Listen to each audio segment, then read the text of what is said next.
Bismillahirrahmanirrahim. Assalamualaikum warahmatullahi wabarakatuh. Waalaikumsalam warahmatullahi wabarakatuh. Kaum muslimin dan muslimat rahimakumullah, para pekerja BRI dimanapun Anda berada. Pertama-tama alhamdulillah, puji syukur kita panjatkan kehadirat Allah Subhanahu wa taala. Hari ini kita kembali bertemu dalam kajian Islam streaming YouTube live insyaallah bersama Babkes BRI dan Masjid BRI. Salawat dan salam untuk Rasulullah Muhammad sallallahu alaihi wasallam, Nabi qudwah kita yang terbaik. Mudah-mudahan semua kita insyaallah diberikan syafaatul uzmanya kelak di hari kiamat nanti. Bapak, saudara-saudara sekalian, kaum muslimin yang berbahagia, telah hadir bersama kita Bapak Kiai Mahfud Abdul Ghani yang insyaallah akan membahas tentang bagaimana kiat-kiat kita mempertahankan diri atau istiqomah dalam ketaatan kita setelah atau pasca Ramadan yang telah berlalu. Assalamualaikum Pak Kiai. Assalamualaikum warahmatullahi wabarakatuh. Seperti yang kita ketahui bahwa Ramadan adalah bulan ibadah, bulan kita taat kepada Allah. Semua kaum muslimin berlomba-lomba dalam ketaatan kepada Allah. Namun kenapa setelah kita keluar dari Ramadan semangat ibadah kita tidak sama seperti kita berada di bulan Ramadan? Nah, kita ingin tahu Pak Kiai kira-kira apa penyebabnya dan kiat apa yang harus kita lakukan agar semangat ibadah kita tetap dan tentu kualitas ibadah kita, ketaatan kita kepada Allah tetap dalam prima. Kami persilakan Pak Kiai. Assalamualaikum warahmatullahi wabarakatuh. Alhamdulillah alladzi anzala as-sakinata fi qulubil mu'minin. Wassalatu wassalamu ala sayyidina Muhammadin sayyidil mursalin wa ala alihi wa sahbihi ajma'in. Amma ba'du. Para jamaah, segenap jamaah BRI, baik yang hadir maupun yang menyaksikan, kita telah ditinggalkan bulan suci Ramadan hampir 1 bulan. Memang kita rasakan di bulan suci Ramadan kegiatan-kegiatan ibadah itu terasa ringan, terasa gampang ketimbang sekarang ini setelah ditinggalkan bulan suci Ramadan. Salah satu di antaranya yang paling mahal bulan Ramadan dan menjadi berkahnya itu Ramadan karena istiqomah. Istiqomah bulan Ramadan itulah yang sudah hampir-hampir hilang. Pertanyaannya, kenapa kita sudah mulai sekarang ini sudah mulai kendor lagi itu kegiatan Ramadan? Memang jamaah sekalian, kegiatan ibadah kalau tidak diberikan taufik oleh Allah berat jemaah. Ada taufik dan ada hidayah. Bagaikan orang mengetahui lauk pauk itu namanya sekedar petunjuk.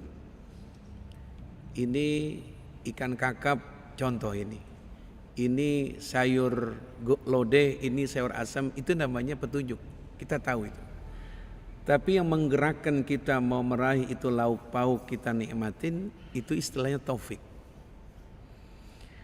Nah, ini manusia ini umumnya kita umat Islam ada yang taufiknya Allah berikan bertambah terus. Ada yang taufiknya itu stabil. Ada yang taufiknya turun naik.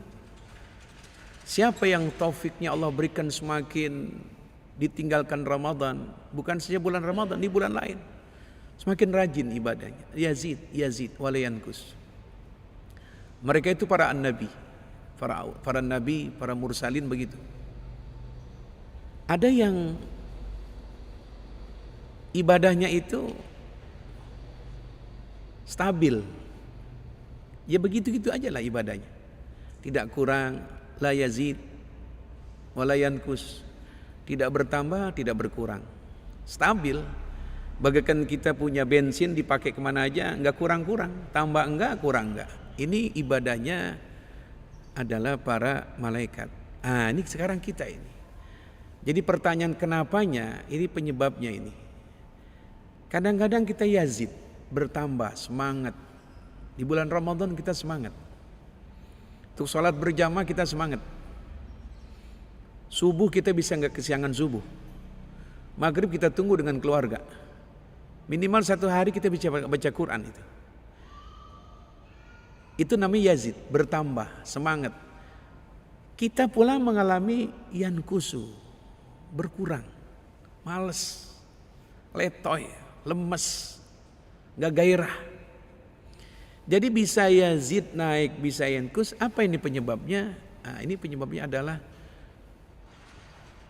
dosa dan maksiat kita yang penyebabnya itu. Bulan Ramadan dibenturkan kita, dibersihkan dengan sholat-sholat sunnah tarawih. Malamnya kita tahajud, kemudian siangnya kita menjalankan puasa. Kalau secara logika bulan puasa kita bersih, kabulator kita bersih, bersih dari dosa. Setelah bulan Ramadan meninggalkan kita ini, mengalami banyakkan yankusnya. Bohongnya sering, khianatnya terus, lihat maksiat melalui mata terus. Itu penyebab kotoran-kotoran, itulah penyebab kita turun. Ya, jadi yang memang yang paling mahal itu istiqomah. Makanya para aulia-aulia itu kalau bicara istiqomah itu mereka melihat orangnya siapa yang bertanya. Kadang-kadang nggak ngepas dia jawab pada seorang yang orang ini nggak mampu istiqomah. Nah karenanya kita bagaimana kiat-kiat kita ini menjadi hamba Allah yang selalu istiqomah dengan didikan latihan bulan suci Ramadan. Tentu ulama-ulama menjawab dengan kesimpulan pada saat pengajian ini, kita nggak mulai dari yang berat-berat. Yang berat-berat kita nggak bisa. Ada 3 aja kita bisa istiqomah. Ini udah beres yang lain istilahnya. Pertama adalah istiqomah salat berjamaah. Yang kedua adalah istiqomah qiraatul Quran. Dan yang ketiga istiqomah al-wudu, isbaghul wudu. Kalau kita jalankan ini, sepertinya ini merupakan modal. Kita ambil di modal, kita akan meraih keuntungan semua. Pertama salat berjamaah, disiplin, istiqomah, enggak disembarangin. Orang yang bisa bersolat berjamaah istiqomah memang harus dia zuhur ada di mana, memang harus asar ada di mana. Dalam ceramah yang memang tidak banyak hadir yang saya lihat, tapi ini pengalaman saya bertemu dengan salah seorang yang kehidupannya itu nikmat. Keadaan keuangannya, rumah tangganya itu berkah. Dan saya pernah berjalan dengan dia. Apa dia diantaranya? Dimanapun dia berada, kira-kira jam 11:30 siang, itu masih ada 20 menit. Di jalan tol kah, di daerah-daerah tempat macet kah, dia usahakan bagaimana Pak Ustadz supaya kita cari masjid. 20 menit ini supaya kita bisa berjamaah. Subuh di daerah Surabaya. Maghrib bukan bulan suci Ramadan. Pokoknya 20 menit, 15 menit dicari masjid. Dia berjalan sudah hampir 2 tahun istiqomah. Itu saja katanya yang saya jalankan, istiqomah dengan sholat berjamaah. Allah akan berikan yang dia inginkan. Dan ini menurut dia ini dia rasakan. Apa yang diinginkan mudah. Backingnya kepada Allah, istiqomah disiplin kepada Allah. Kita pekerja yang disiplin pekerjaan kita di BRI dan di mana saja, pasti ada yang melaporkan pekerjaan kita baik. Berat rupanya untuk kita di PHK, disiplin. Pulangnya disiplin, pekerjaannya baik, waktunya tepat. Jangankan lagi yang namanya di BRI, kita punya pembantu, kita punya tukang istilah bahasa kampungnya. Kalau didisiplin datang 7:30 udah datang, jam 5 udah beres semua baru dia pulang. Kita itu menggaji orang yang disiplin, nggak kecewa kita. Dia lap dulu mobil kita, dibersihkan dulu yang bekas cat-cat itu, udah bersih baru dia pulang jam 5. Datang setengah 8, jam 8 dia mulai kerja. Ini secara duniawi. Jadi apalagi urusan ukhrawi, masalah sholat berjamaah, itu yang Allah akan turut campur tangan kepada orang istiqomah sholat berjamaah. Usahakan. Nggak bisa di masjid barangkali, cukup 2 orang kita berjamaah. Ini udah jam berapa sekarang nih? Oh, udah jam 12:30. Rasanya aku merasa berat meninggalkan tidak berjamaah. Ada seseorang jamaah yang Allah berikan taufiknya itu, kalau tidak berjamaah itu seperti dia sholat sendirian. Jadi ada yang kurang sama dia. Sampai dia ke rumah. Assalamualaikum, dia bilang. Salam. Mohon maaf nih 1:30 saya macet. Jadi udah sholat belum? Sudah. Di rumah antum ini ada yang belum sholat zuhur belum? Saya tanya-tanya, ada anak saya yang laki-laki. Udah sholat zuhur? Belum, baru pulang sekolah. Kenapa Ustadz maksudnya? Tolong supaya saya bisa berjamaah dengan anak antum yang belum berjamaah. Jadi 5 waktu itu dia usahakan berjamaah. Nah ini namanya istiqomah bisa berjamaah. Coba kita coba. Sekalipun bukan bulan suci Ramadan itu bisa berjamaah, nanti kita akan lihat perubahan ekonomi kita, kesehatan kita, ketentraman kita kalau istiqomah berjamaah kita terapkan. 1. Dan yang kedua adalah qiraatul Quran, baca Quran. Kita nggak harus banyak baca Quran, nggak harus 1 juz. Nabi menerangkan bahwa pekerjaan yang paling disukai oleh Allah, ahabul a'mali ilallahi adwamuha wa in qalla. Pekerjaan ibadah apapun yang paling Allah sukai adalah yang sedikit tapi continue. Habis subuh kita baca Quran 1 ayat, paling banyak 15 ayat, 3 ayat lah. La yukallifullahu nafsan illa usaha, tapi continue. Selesai sholat maghrib di masjid, kita buka Al-Quran 3 ayat, Shadaqallahul azim, cukup. Kapan lagi kita bisa? Nggak bisa nanti duha, nggak bisa kita zuhur barangkali meneruskan baca Quran. Besok pagi terus lagi. Ini yang ulama membuat kesimpulan, al-istiqamatu khairun min alfi karamah. Disiplin ibadah, istiqomah beribadah lebih utama daripada 1000 kemuliaan karomah. Memang berat ya mah, memang berat. Orang yang sehat juga olahraga begitu. Kalau disiplin setiap pagi dia jalan 100 meter, nggak apa-apa, nggak harus 1 kilo. Dia jalan pulang lagi. Orang yang istiqomah olahraga, orang yang istiqomah dia baca Al-Quran, bukan saja sehat badannya, Allah akan berikan yang senang baca Quran adalah sehat jiwanya. Kita melihat sekarang ini obat manapun juga nggak ada yang ampuh dalam kedokteran. Macam-macam pendapat-pendapat tentang obat medis.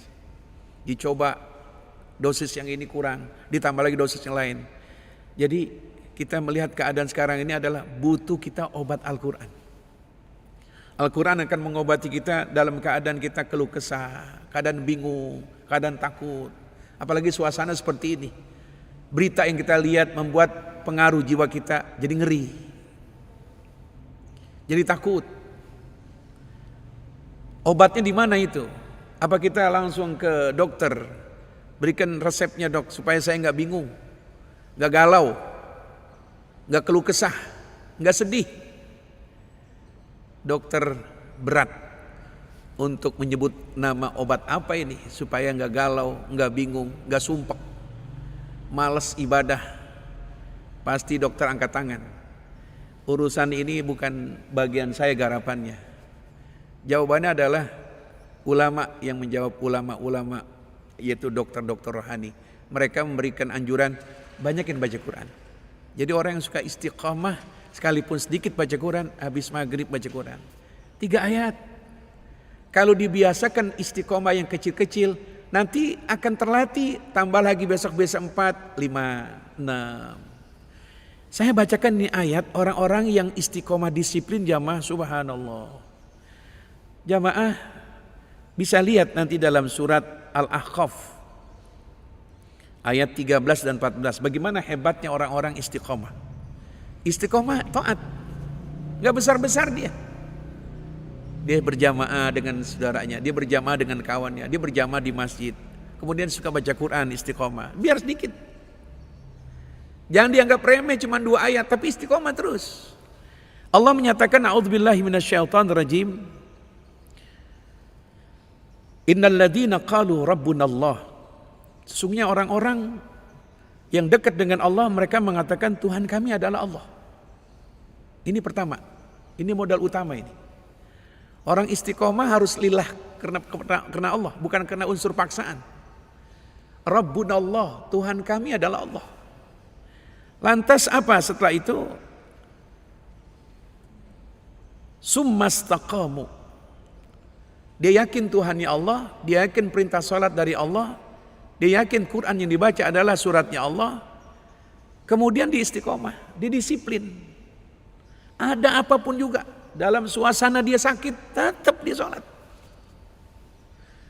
Dalam keadaan dia demam barangkali, menggigil badannya, ambilkan ayat Al-Quran, ayat baca Quran. Biasa ayat kalau habis sholat subuh di masjid, ayat dalam keadaan sekarang di opnam di rumah sakit, ada Quran kan?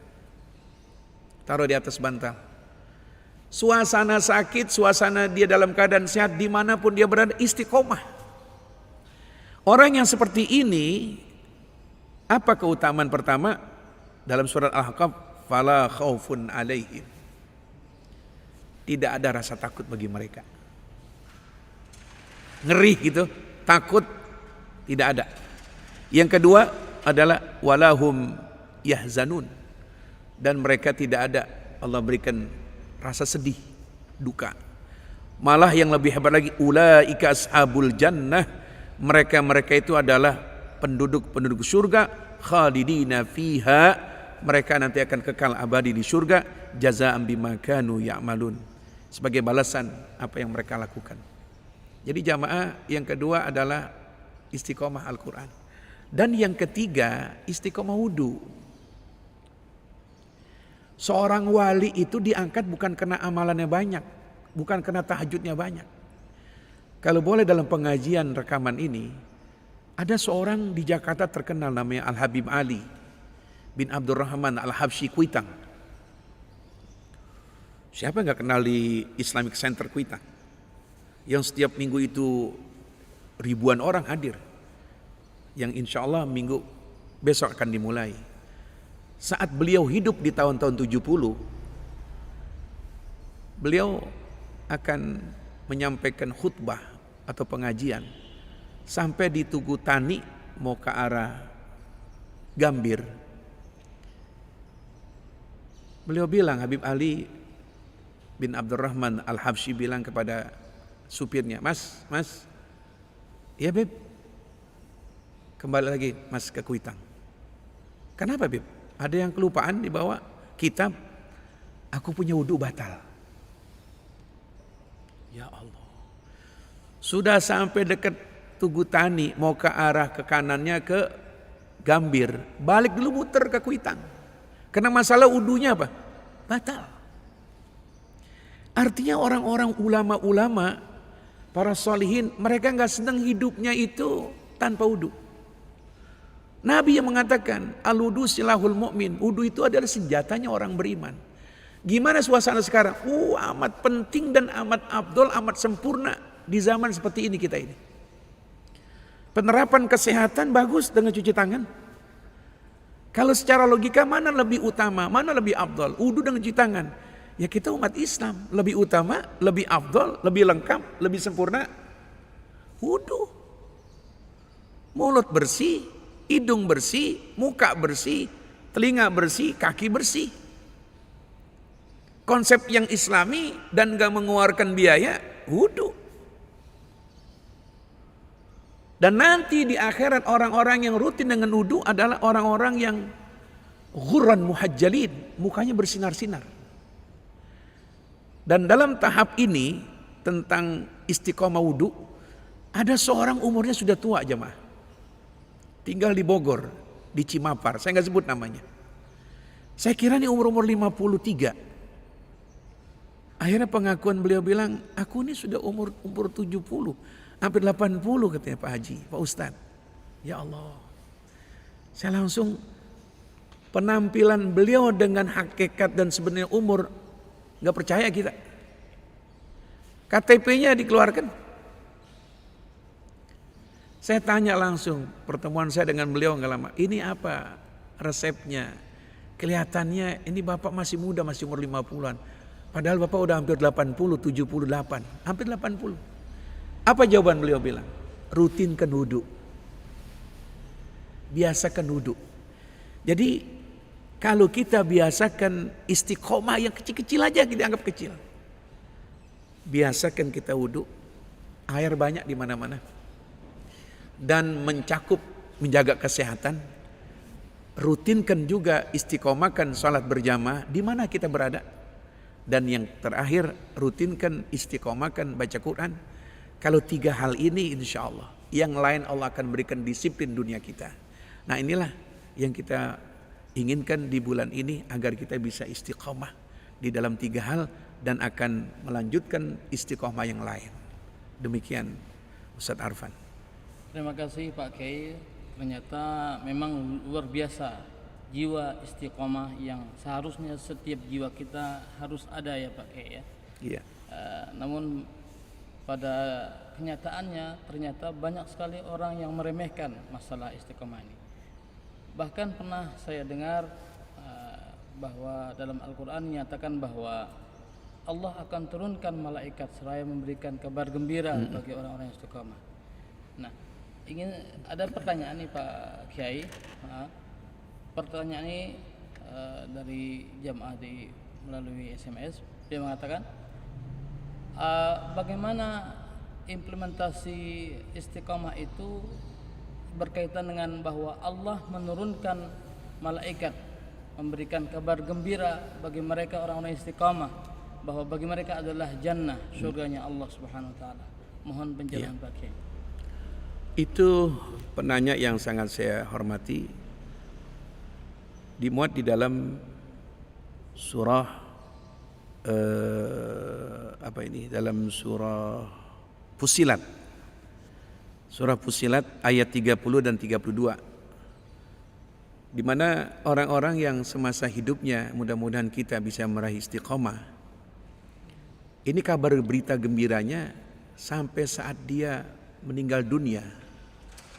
Mungkin saat dia berada di kamar ICU, dibedakan ini suasananya.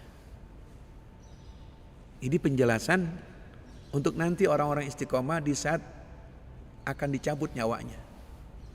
Masa hidupnya istiqomah. Istiqomah berjamaahnya, istiqomah iman dan tauhidnya, istiqomah wudunya, istiqomah ibadahnya, tauhidnya. Allah menyatakan orang-orang istiqomah ini nanti saat dia akan dipanggil oleh Allah, keutamaan apa itu? Tatanazzalu alaihimul malaikah. Turun para malaikat-malaikat. Jadi bukan yang sedih, keluarga aja yang sedih. Jadi malaikat-malaikat itu jangan kau sedih. Kau ditinggalkan suami, kalau itu ibu. Kau ditinggalkan istri, kalau kita sebagai suami. Ditinggalkan anak, jangan sedih. Kau punya kendaraan yang akan kau tinggalkan menjadi ahli waris mereka semua. Rumah-rumah kalian yang kau mau tinggalkan, jangan kau sedih.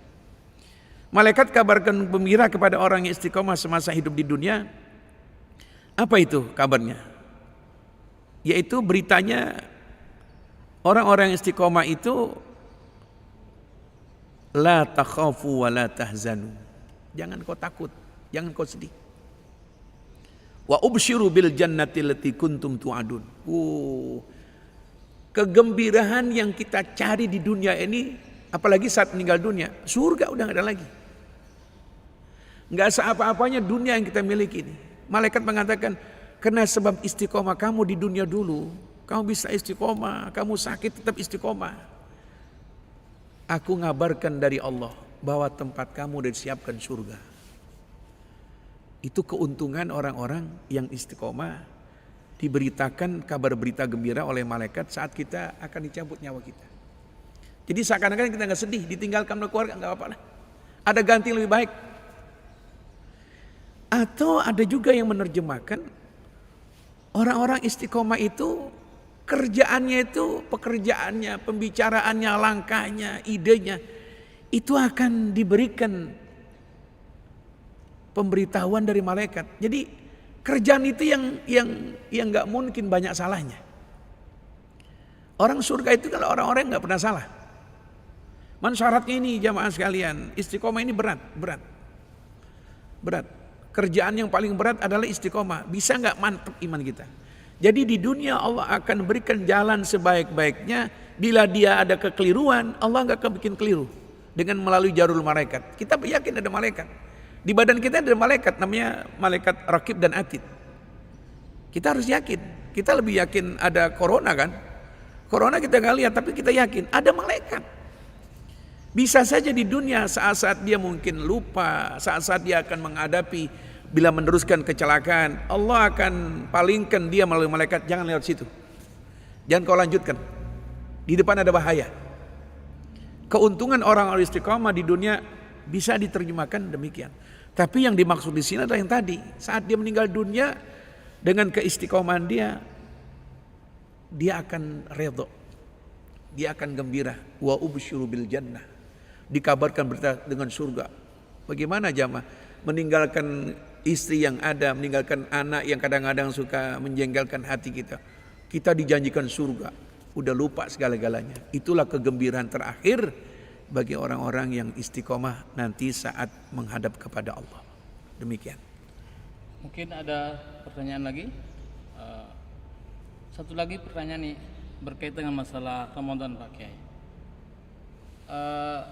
Rasulullah memberitahukan kepada kita bahwa setiap datang bulan Ramadan itu semua syaitan dibelenggu oleh Allah. Pintu-pintu neraka dibuka kembali. Namun setelah keluar dari Ramadan berarti syaitan juga dilepas kembali. Bagaimana kita menghadapi gangguan-gangguan atau godaan-godaan syaitan ini Pak Kiai? Ya, jawabannya kembali tadi istiqomah. Ya, semasa Ramadan itu setan dibelenggu, diikat. Bahasa Nabi demikian. Ya, setelah Ramadan meninggalkan dilepaskan kembali, gitu kan? Artinya kita di bulan Ramadan saja banyak godaan-godaan setan. Yang setan gak kelihatan. Salah satu alat setan adalah nafsu kita di dalam badan kita ini. Apalagi setelah Ramadan udah meninggalkan kita, setan yang tadi dibelenggu dilepaskan kembali. Untuk kita selamat, ya sekat kembali tadi istiqomah. Itu penyelamat kita. Istiqomah kan salat berjamaah, istiqomah kan baca Quran, istiqomah wudu. Al-wudu silahul mu'min. Kita punya senjata. Bila 3 hal itu insya Allah akan berikan kita ini tidak tergelincir dari godaan setan. Demikian. Ada pertanyaan dari saudara kita yaitu saudara Nur Sandi. Beliau bertanya Pak Kiai, bagaimana seharusnya kedudukan seorang muslim dalam situasi tidak normal seperti saat ini? Siapa yang kita jadikan panutan? Nah, ini Pak Kiai. Jamaah sekalian, suasana seperti ini memang orang masing-masing punya keyakinan. Saya akan mengajak untuk penanya maupun pendengar dan yang hadir teringat dalam surah Al-Anfal ayat 2, di mana orang-orang itulah kita harus ikut. Ada orang-orang yang zohir, kita ini orang-orang zohir, dengan alasan adalah darul mafasid muqaddamun ala jalbil masalih, menghindarkan penyakit lebih utama dari menarik kebaikan. Jadi menghindarkan bahaya diutamakan. Ini yang zahir. Ya. Tapi nggak salah pula kalau ada ulama-ulama yang mereka ini melihatnya secara batin. secara akidah, secara iman. Allah menyatakan innamal mu'minuna idza dzukirallahu wajilat qulubuhum. Orang beriman yang seperti kita ingin itu, mereka itu disebut nama Allah gemetar. Artinya cintanya kepada Allah. Dia ikhtiar, tapi hak wewenang yang memberikan hasil Allah. Dia sekedar menebarkan jala, itu namanya ikhtiar. Laba-laba sekedar bikin jaring-jaring, itu ikhtiar. Tapi yang menentukan itu yang namanya laler atau nyamuk nempel ke jaring-jaring bukan urusan laba-laba lagi. Atau nelayan dia menebarkan jala, itu namanya ikhtiar usaha. Berapa ekor itu Pak masuk ke jala? Nelayan gak tahu. Di luar kemampuan nelayan. Kita butuh keyakinan ini. Apa kita bisa pastikan kita udah segala-galanya ikhtiar zahir, cuci tangan, pakai masker, nggak sakit? Apa dokter-dokter nggak sakit? Apa dokter-dokter nggak kena corona? Kita ada makna di atas ini ada Allah. Nah karenanya yang kedua ciri-cirinya orang-orang itu yang membatinnya kepada Allah, ikhtiar dijalankan, tapi jangan lupa setelah wa idza tuliyat alaihim ayatu zadatum imana wa ala rabbihim yatawakkalun. Pada Allah dia tawakal. Jadi bagaimana kita nih dengan singkatnya kita jalankan aturan pemerintah, disiplin kita. Masker pakailah. Gimana kalau jalan nanti? Wah kalau nggak dipakai kita kena. Nah sanksi kita harus bayar 250.000. Tapi saat di rumah depan anak, saat kita salat tahajud, secara akhlak bagaimana kita di hadapan Allah? Nggak ada siapa-siapa di rumah, tempat yang bersih. Sampai ada ulama, mohon maaf, dia menyemprotkan itu gas pembersih di kuburan Rasulullah. Banyak ulama-ulama yang bicara akhlak, layak atau tidak kuburan Rasulullah disemprot itu.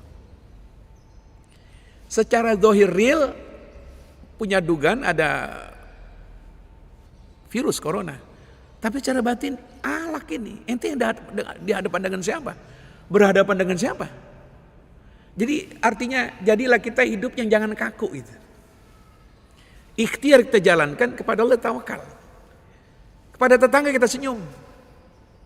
Ini kan maaf, jadi karena ini pertanyaan sekarang ini. Ini Pak dengan adanya COVID-19 banyak orang yang buruk sangka. Orang batuk 3 kali, corona. Orang mati jatuh, corona. Jadi sikap kita gimana? Sikap kesehatan kita jalankan tapi tawakal kepada Allah. Nah mudah-mudahan Allah berikan kita sehat selalu. Demikian penanya yang sangat saya hormati. Pertanyaan berikutnya Pak K dari Kang Epi Yuwana. Assalamualaikum warahmatullahi wabarakatuh. Waalaikumsalam. Mau bertanya Pak Kiai, ada berapa pendapat dari para ustadz bahwa ahli neraka itu kebanyakan isinya adalah wanita? Benar apa tidak demikian Pak Kiai? Dan penyebabnya apa kira-kira Pak? Iya. Terima kasih. Itu ada satu kisah waktu Nabi pulang dari Isra Mi'raj. Nabi mengakui, aku juga kunjungi neraka. Ternyata aku lihat ra'aitu ahlan nar aktsaruhunna nisa. Aku lihat itu neraka banyak penghuninya wanita-wanita. Ini jangan secara umum. Karena wanita termasuk bini kita juga. Dan istri kita, ibu kita, anak kita. Wanita yang bagaimana? Ya pasti yang wanita yang tidak solehah. Mohon maaf jamaah sekalian. Untuk ibu-ibu dan wanita ini paling mudah masuk surga. Kalau mereka itu taat kepada Allah, kalau sudah berkeluarga taat sama suami, gampang. Sampai Nabi mengatakan, ayyuma imra'atin matat wa zawjuha anha radin dakhalatil jannah.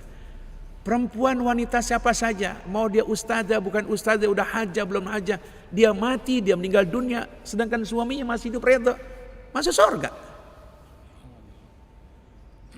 Kita ditanya bagaimana kita punya harta, bagaimana tanggung jawab kita kepada anak, waduh. Kita punya istri kalau dia taat kepada suami, kita sebagai suami dia taat. Dia nyenengin hati suami. Dan dia rajin ibadahnya. Itulah istri-istri calon surga. Nah calon neraka yang gimana? Ya sebaliknya. Pada suami berani, kepada suami suka melawan, gak ibadah. Berpoles-poles saja dia untuk orang lain. Ya ini mau nguntungin keluarga enggak, malah gedegin istilah Betawi bilang. Sama Allah kita belum pernah kita sholat. Mau kena dikasih saat dulu kita akad nikah, alat-alat sholat. Belum pernah dipakai.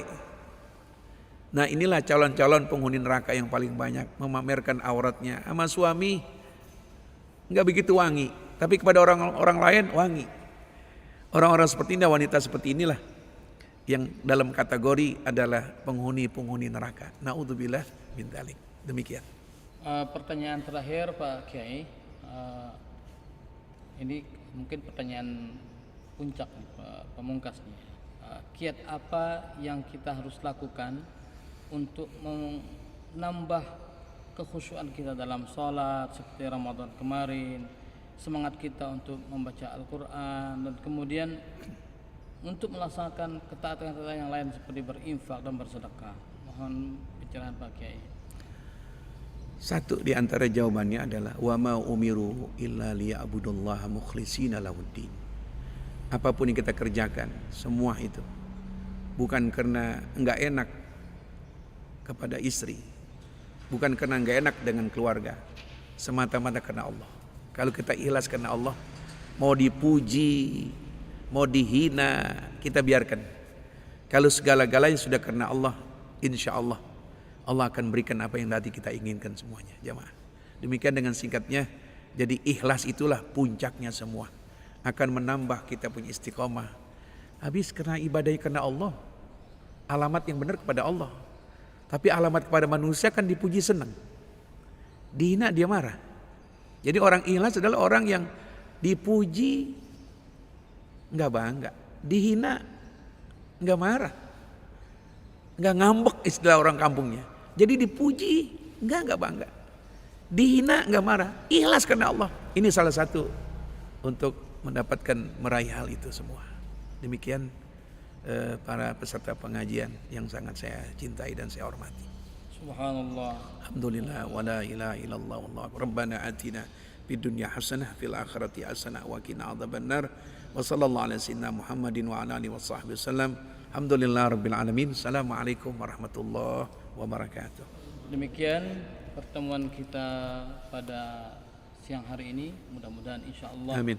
dari pencerahan, dari ilmu yang telah kita peroleh dari paparan bagaimana cara kita membangun jiwa istiqamah di saat-saat ujian pandemi seperti ini agar selalu ada dalam hati kita, dan mudah-mudahan Allah Subhanahu wa taala memberikan rahmatnya kepada kita semua dan tetap menjadikan hati kita kuat, kokoh dalam ketaatan kita kepada Allah Subhanahu wa taala. Demikian dari acara hari ini. Demikian, assalamualaikum warahmatullahi wabarakatuh. Waalaikumsalam warahmatullahi wabarakatuh.